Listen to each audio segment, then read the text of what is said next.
नाज़रीन, breaking news आहे। सिंध काबीना सिंध IT कंपनी ठाहिण की मंज़ूरी ॾेई छॾी आहे। IT कंपनी सूबाई हुकूमत जी इंफॉर्मेशन टेक्नोलॉजी खाते जी मातियत हूंदी। कैडेट कॉलेज ककड़ पाकिस्तान नेवी खे ॾियण जी मंज़ूरी ॾिनी वई आहे।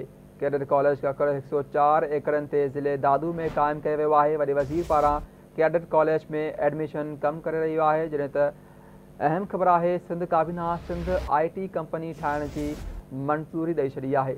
IT कंपनी सूबाई हुकूमत जे इंफॉर्मेशन टेक्नोलॉजी खाते जी मातियत हूंदी।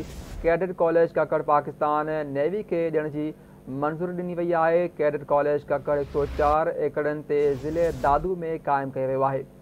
वॾे वज़ीर पारां कैडेट कॉलेज में एडमिशन करे कमु शुरू करण जी हिदायत कई वई आहे। अहम ख़बर आहे, सिंध काबीना सिंध IT कंपनी ठाहिण जी मंज़ूरी ॾेई छॾी आहे।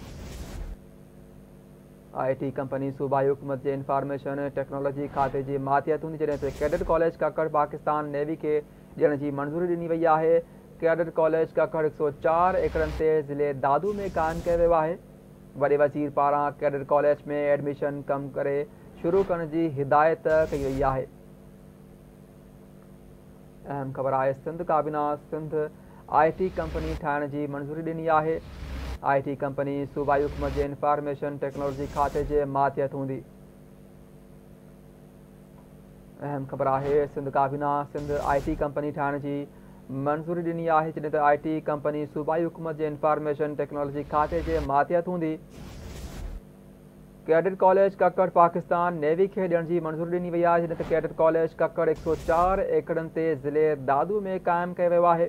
वॾे वज़ीर पारां कैडेट कॉलेज में एडमिशन करे कमु शुरू करण जी हिदायत कई वई आहे।